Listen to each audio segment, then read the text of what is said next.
Good morning, Flagler County, and welcome to Veterans on Point, a WNZF radio show developed in mind for our county's beloved and respected veterans population and anyone else listening via internet or podcast. I'm your host, David Lyden, the Flagler County Veterans Services Officer. And no, today Eric Flores is not here with me. He's got the day off. But if you're listening and you're watching on YouTube, you will see that we have Talking Tom Piekarski. Hi, Dave. How are you doing? United States Air Force veteran. He was also in the Navy before that. He's a retiree from the Air Force Reserve, or Guard, actually. Yeah, National Guard. Yeah. And he is a former Flagler County Veteran of the Year, and he's involved with all the service organizations in one way, shape, or another here in Flagler County. So welcome, Tom. Good morning. Thank you very much for having me, Dave. And I always appreciate being on the radio so we can talk to the veterans in our county. And Tom will be co-hosting today. So moving right along, got to, of course, acknowledge our League of Loyal Listeners with Billy Jones still up there leading the way and contacting me each week a few times a week. And he does let me know that he listens to the show, and then we talk about other things veteran-related and friends related. But Billy, good morning, and thanks for always being out there. And of course, Navy Master Chief Dan, his wife Kay, up there at San Cyr, which Tom, you go to once in a while to visit the veterans. Yes, we do. We go up. And our Marine pal Jeff Kingdon, loyal listener, he's in contact several times a week. Of course, you know he's also the current Veteran of the Year and the chairman of the Veterans Advisory Council. And Talking Tom's here in person. And Charlie Hanger did get with me, Charlie Hanger and his wife Jenny, regular listeners. And Charlie left me a voicemail today to remind everybody that the Queen of Hearts raffle continues. The Queen is still alive. Absolutely. And the pot is now up to $11,360. So, that's going on at VFW Post 8696. I guess the drawings are Tuesday nights. Tuesday nights, promptly at 7 p.m. And that's at 47 Old Kings Road North in Palm Coast. So can people still get in? How's that work? Yes, they can. If you're not a member, you can get in. They'll let you in, and they don't even have a sign-in anymore, but you'll be sponsored by one of the members. Okay, there you go. $11,360 is the pot. And there's only like 13 cards left, I believe, 12 or 13. Not many. We started with 54, so it's in there somewhere. And the the pot goes to the winner, but the other proceeds go to benefit veterans in Flagler County. Absolutely. And the VFW Post. Okay, good to know. All right, so down our list here. Then we got Dennis. Dennis Bird has been listening. Dennis wanted us to remind folks that, where did I do with that? Guitars for Vets. Dennis is involved in leadership there with the Guitars for Vets. They're meeting every Saturday for an open session at the Masonic Lodge in Bunnell, which is at 109 South Bay Street. And if anyone's interested in the chapter, they can email at fl.palmcoast@guitars for Vets. So that's guitars, FORVETS.org. And they have a Facebook page, which is Guitar for Veterans Palm Coast. And the time is 1 to 5 p.m. And if interested folks can drop by during those hours and see what's going on. Again, Saturdays, 1 to 5, 109 South Bay Street in Bunnell, which is the Masonic Lodge. I'd like to say something about Dennis, and that is that Dennis also volunteers and plays music when we go out to visit the veterans at the nursing and assisted living homes. He's been doing that for some time. So thank you very much for that, Dennis, and what you do. And like I said last week, Dennis is an excellent guitarist.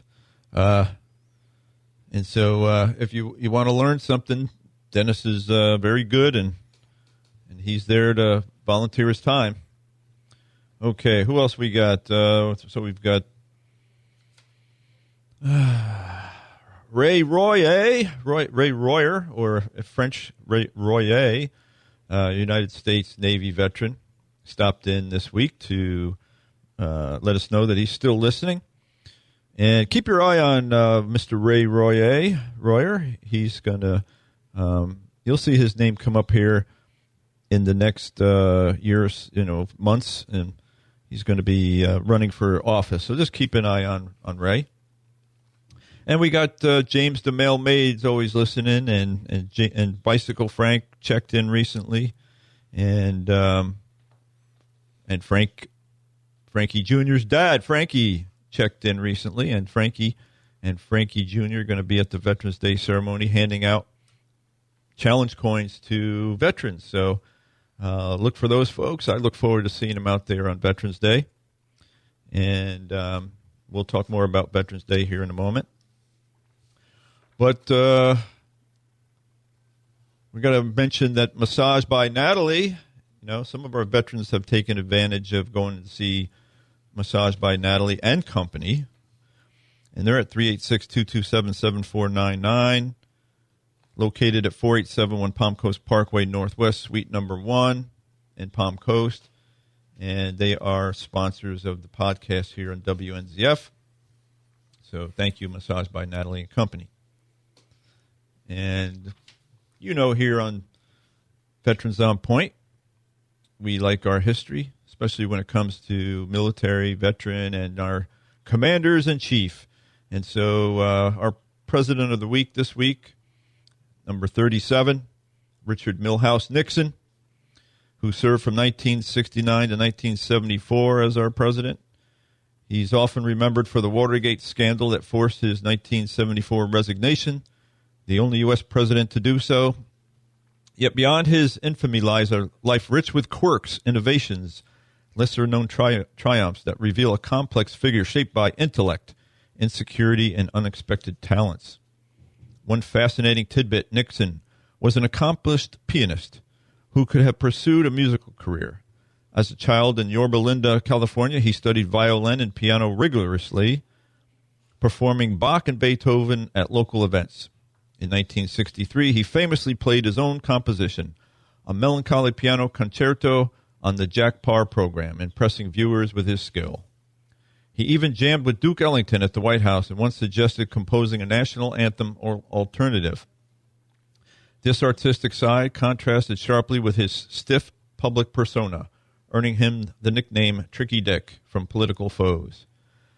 Nixon's environmental legacy is another surprise. Despite his conservative image, he signed landmark legislation creating the Environmental Protection Agency, EPA, in 1970, and in the Clean Air Act extensions that year.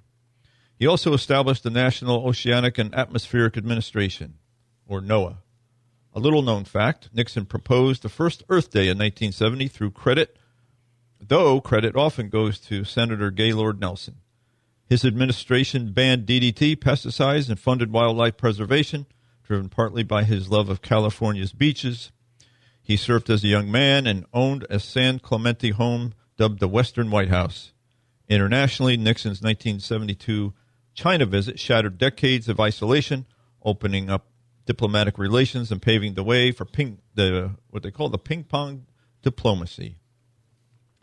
But few know he secretly taped Mao Zedong discussions, later declassified, revealing candid talks on philosophy and power. Domestically, he ended the Vietnam draft in 1973, transitioning to an all-volunteer military, a reform still in place. Nixon's quirks extended to habits. He bowled obsessively, installing a White House lane where he rolled over 200 games yearly, once scoring 232. It doesn't sound very high for somebody that bowled as much as it sounds like he did, right? Isn't a perfect score is 300, right? Yep, that's correct. He disliked handshakes due to germ fears, preferring elbow bumps and ate cottage cheese with ketchup, a bizarre combo he claimed aided digestion. I'm sure it did. Post-residency, Nixon's authored 9 books, including memoirs and foreign policy analysis, outpacing most ex-presidents in literary output. He advised successors like Bill Clinton on Russia, showing rehabilitation efforts. Nixon's life blended scandal with substance, from Quaker roots to global statesman. These facts humanize a man whose 1994 funeral drew bipartisan praise, underscoring his enduring, multifaceted impact on America. And here's a quote of the week, and it comes from Richard Nixon. I'd like to be remembered as a man who tried to do his best, even when he made mistakes. And we all make mistakes. Absolutely. And all presidents have made mistakes. It's human. He's human. Yeah. So that's what, I mean, if you get anything through all these 37 presidents, and we all realize that they're human. They wake up in the morning, put their pants on one leg at a time, just like we all do. Some of them have been extraordinary people, but they're very human as well. And that takes us to the point of the program where I say, drivers. The DAV is still seeking more drivers to take veterans from their homes to their VA appointments, whether it's a VA medical center appointment, a VA clinic appointment, a community care network appointment that's been set up by the VA, or a service-connected disability compensation appointment called a compensation and pension exam. You just got to give the DAV at least a week's notice that you need a ride. And if it's to the medical centers, don't make those appointments before 10 o'clock in the morning because it's a 2-hour ride, and the drivers don't want to get up at, start driving at 5 to get to the hospital at 7. So be a little bit thoughtful about when you make those appointments at the big hospitals. You don't have to use your own vehicles because the DAV does have VA vehicles for the purpose. You do have to be insurable. You do have to pass a background check, and you do have to pass a physical. So consider becoming a volunteer driver. You may also use this number if you need the transportation, and that number is 386-439-2122, 386-439-2122. What do you want to talk about there, Tom? Well, I want to mention that all the service organizations are open to veterans who are having problems. I am currently the chaplain for the VFW, and anytime anybody comes in with a problem, they hand it over to me. So what I want to tell the veterans is don't shy away. Call the VFW post, and our number there is 386-445-8696. Got to call during normal operating hours, and that's usually from about 10:30 to 10 o'clock at night. Boy, veterans get up late nowadays. Yeah. And except Sunday. They close early on Sunday. So call up. They'll give your information to me, and I'll contact you, and I can get back to you and see how we can help you.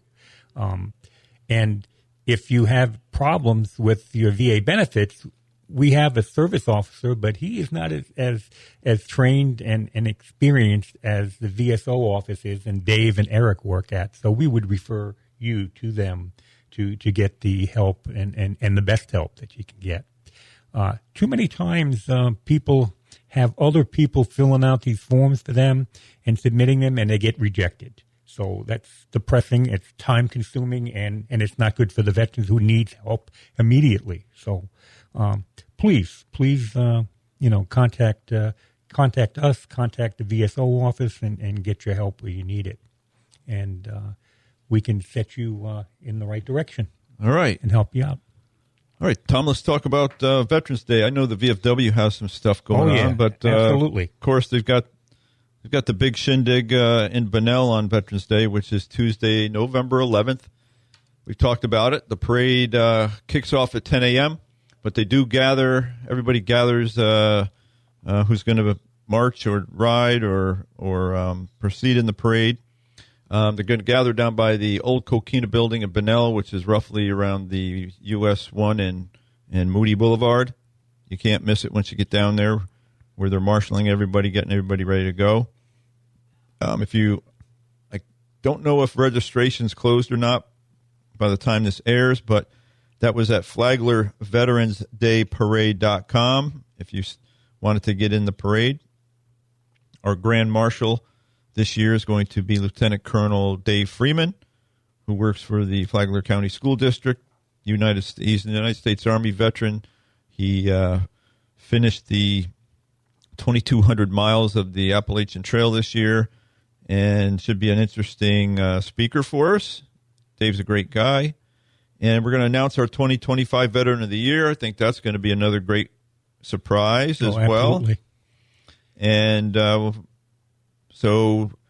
Laurel Duffy will be singing the Star Spangled Banner. Vince Cautero will be singing finishing up with the program with God Bless the USA. The community chorus of Palm Coast will be there. And throughout, from 10 to noon, the Flagler County Historical Society will be hosting a professional portrait studio inside the Board of County Commissioners conference room inside the Government Services building. And they'll be so what they are suggesting is uniform or your favorite veteran vest or cap. And if you're there by yourself or with your family, you can get a professional portrait taken. So, absolutely. And that's from 10 to noonish on Veterans Day, right there. So, okay, going along with the Veterans Day, Dave, your parade starts at 10 a.m., is that correct? Kicks off at 10, makes its way 3/4 of a mile to the Government Services Building, where then the ceremony will begin when the parade's over, so tentatively around 11. When that's done, when the ceremony's done that I just spoke about, then we'll have a Texas Roadhouse lunch right there in front of the Government Services Building. Veterans that don't want to stay for the lunch there can come to the VFW. That's on 47 Old Kings Road, as was mentioned earlier. We're going to have our flag ceremony at 12 p.m. So that's well after what's going on at the other parade. And we have vendors there that will be providing information to the veterans. They also have free haircuts for the veterans if you need a haircut. And Firehouse Subs donated the food for that, most of the food, and it should be a really good lunch that we provide. It's open to the public, and they have drink specials also. And it's the vendors fair is from 1 to 3 p.m. and free to all of the service members and veterans. So please, if you need anything, you need any help, and you need a haircut, come on out to the VFW, the Veterans of Foreign Wars on Veterans Day. Now, Firehouse Subs, I mentioned. Well, the VFW Post is having a fundraiser at Firehouse Subs, a breakfast fundraiser for the Post, and that's going to be November 8th from 8 a.m. to 11 a.m. It's a breakfast fundraiser, and 10% of all the sales that day will be going to the Veterans Relief Fund at the VFW. They got fresh eggs, hot meats with a great cheese pull. So come on out and have an excellent breakfast and help the Veterans Relief Fund at the same time. Now, one last thing, and that is the VFW Post is having another fundraiser. It's called the Sock Hop, and that's going to be on the 14th of November. It's a dinner from 6 to 7 p.m., hamburgers and hot dogs. The dance is going to be from 7 to 10, and they have DJ Big Mike doing the music for it. You can buy tickets in advance at the bar at the VFW. The donation is $20 a person or $30 for a couple. And that's going to be helping the Post General Fund and the Veterans Relief Fund. So please help us out. There you go. VFW, Post 8696, 47 Old Kings Road North in Palm Coast. So with some other things coming up, you know, the United States Marine Corps' birthday is on, if you didn't know, it's on 10 November. 250-year anniversary. And on that day, the 10th of November, the Flagler County Sheriff's Office will be having a celebration at their main headquarters. And that says to be there by 11:15 a.m. So they'll be having a 250. They'll be celebrating the 250th birthday of the Marine Corps as well. So we have free tickets to the United States Air Force Band Jazz Band concert, which is on November 12th at the Fitzgerald Performing Arts Center. That's at 7 p.m. But we still have tickets at my office, which is 1769 East Moody Boulevard in Bunnell, room 108. You can stop by and pick up some tickets while they last. So again, that's for the United States Air Force Jazz Band, November 12th, 7 p.m. at the Fitzgerald Performing Arts Center. I think you're going to that, aren't you? Yes, I picked my tickets up already. Okay. All right. So let's get to some information for our veterans, Tom. So there's a nice surviving spouse in the county, little lady named Debbie Laurie, who's very interested in the Elizabeth Dole Act, and she's come to the Veterans Advisory Council, to the Disabled American Veterans meetings, and her husband passed away. He was a Navy veteran who died from Agent Orange related illnesses, and she struggled with VA with the VA helping with that situation. So she's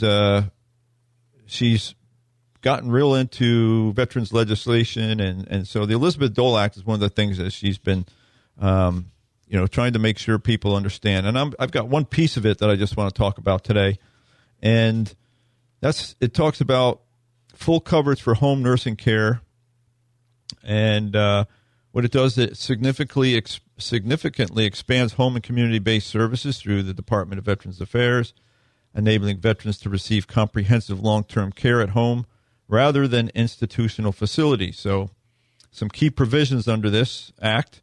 It now covers 100% of the cost of home and community-based care, bringing it to parity with cost of institutional nursing home care. Previously, the VA policy capped home-based care expenditures at 65% of what nursing home stay would cost.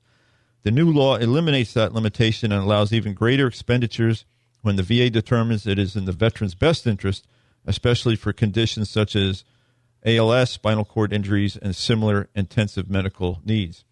This is different from aid and attendance, just so we have that distinction. What this coverage includes home-based care under the Act encompasses under the Act. It encompasses a broad range of services, including personal nursing care, including bathing, wound dressing, and medication management, homemaker services, and adult day health programs, respite care, and temporary in-home relief for family caregivers, at least 30 days annually, and participation in veteran-directed care, homemaker health aid, and home-based primary care programs at all VA medical centers. What is the eligibility? So veterans qualify for 100% home nursing care coverage if they are eligible for nursing home care through the VA due to age, disability, or chronic illness, have a physician's order indicating they require that level of skilled nursing or assistance at home rather than in an institutional setting. This category includes elderly or chronically ill veterans who need daily nursing or assistance with activities of daily living, catastrophically disabled veterans, including those with conditions such as ALS, spinal cord injuries, or other similar impairments as determined by the VA Secretary, or veterans living in remote or underserved areas where VA or community nursing home is not easily accessible. In these cases, the VA can exceed the normal 100% reimbursement threshold if that is deemed in the veteran's best interest. Eligible veterans now receive full 100% coverage of nursing home or personal care costs, and we kind of covered this. So how do you apply? Apply through a home and community-based services office or the veteran-directed care program at the nearest VA medical center through their geriatrics and extended care office, or contact their caregiver support team. Now, that's through the so this program's through, not through the benefit side, but it's through the healthcare side. And our office is still, able to help you determine what paperwork's necessary, help you complete the paperwork, and gather, help you, assist you and guide you on what documents you need to gather. But it has to go through VA healthcare, but we are there to help facilitate. Dave, is the spouse of a veteran also entitled to any of that care, or no? Just for the veteran? Not this particular thing that I was just talking about now through the home-based nursing home care. But if a veteran's spouse needs assistance with 2 or more daily living activities, it's got to that point, and that's costing the veteran, it's costing that veteran unreimbursed medical expenses, then that veteran who is a service-connected veteran can apply for aid in attendance. It becomes a special monthly compensation that gets added to the veteran's benefit and helps defray any cost that you might be spending out of your household for your wife's or for your spouse's care. Oh, thank you for that, Dave. Sure. And we got the signal about being under the 2-minute warning. But if you ever have questions about VA benefits, certainly give us a call, Eric or myself, at 386-313-4014. And it comes to the time now where I have to remind you that no country, no state, no community does more for veterans than the United States of America, the great and free state of Florida, the wonderful Flagler County, the lovely city of Palm Coast, and all of our beautiful beach cities. I ask you to please be a victor, not a victim. Be educated, not indoctrinated, and most importantly, be kind to someone today or many someones. And we thank you for listening. Tom, thanks for being my co-host today. Thanks for having me, and God bless America. Thank you. And Veterans Day is coming. Hope to see you out and about. A lot of things going on. Please participate. Take care.